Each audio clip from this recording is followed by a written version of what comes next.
it's kind of hard to learn, to be honest. I mean, it was a pain. So let's see here. I'm going to find you. Here we go. Now, each of these thumbnails I'm seeing here are those things you've done in GeoGebra? Yep. Mm-hmm. Okay. Yep. It's the most accurate because it allows you to be able to get 17 digits of accuracy on every calculation. Okay. All right. So that's kind of nice. Yeah. Right.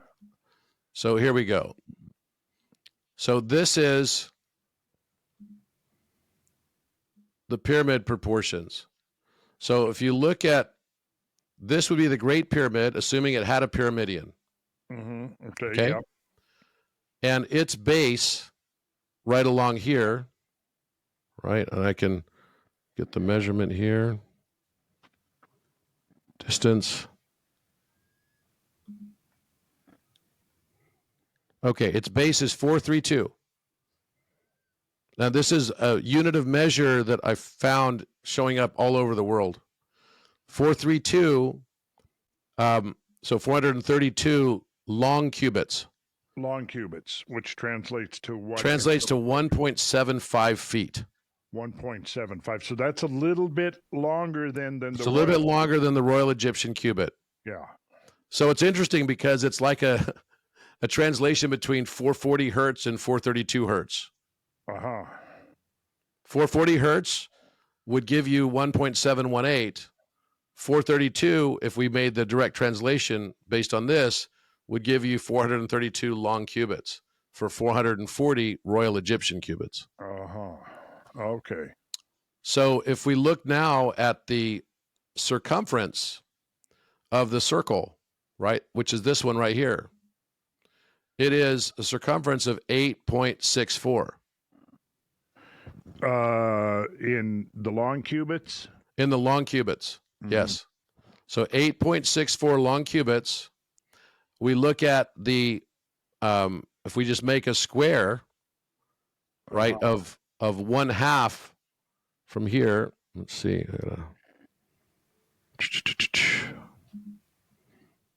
Do this.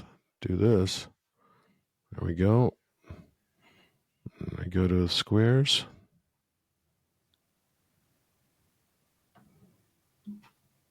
Okay. So I'm going to make a square here to here. And then I'm going to do a measurement on that square's perimeter. Only the Great Pyramid does this. The perimeter, using half of its base length, turns out to be 8.64, and the circumference of the circle going to the top. It looks like the circle disappeared from me there. Here it is. There it is 8.64. So the Great Pyramid literally squares the circle perfectly from a perimeter and circumference perspective. Mm-hmm.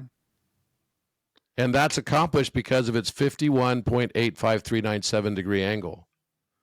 So you could convert this to 2 over 1 pi would be 1/2 of its base. So 2 over 1 pi. So if you had a height of 2 here, right, up to the top of the pyramid, then this length right here would be 1 pi. And what's interesting about this is that it's also matching, you've probably seen this before, Shamash and the winged disc. So if I did half of that circle and took this length right here, right, this circle right here, and I look at its length, 4.32, which is equal to the length here of 4.32. And those are the proportions that we see on the winged disc. So the 432, again, just for clarification, that's the long cubit. That's the long cubit. And what was the, let me get that again. So the long cubit works out in, when you translate to feet? 1.75 feet. Just 1.75 feet. Okay. Yep. So 432. And I think somehow this relates to your proportionality of 43,200 times. Well, yeah. And this is interesting. Okay, so if I use 1.75 as the long cubit times 432, it gives me 756 feet. Yep, and that is the base width of the Great Pyramid. Yeah. Now, if I go that times the square root of 2 to get the diagonal of the pyramid base, I get 1,069.145 feet. And if I convert that to inches, I get 12,829 inches. And bizarrely, the latest date for the lower Younger Dryas boundary is 12,820 years. Wow. So if you take double, measured in inches, then double that diagonal, gives us 25,659. Which is about the long cycle of the precession. Pretty close. Pretty close.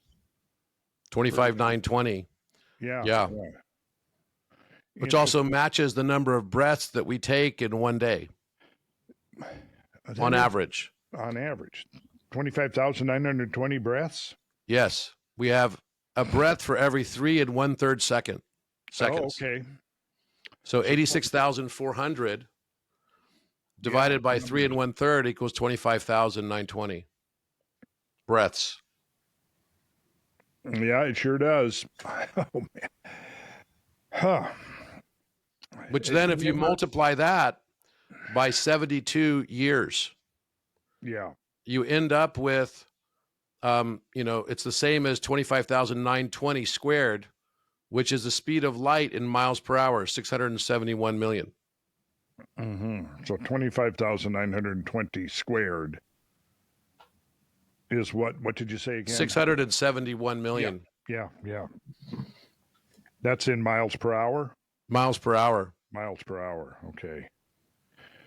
Miles per hour. Then, so then that times 3,600 would give you your miles per second?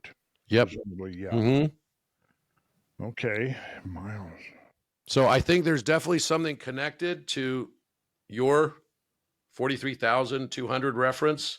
And I think the actual value of the unit of measure for the Great Pyramid is 432 long cubits.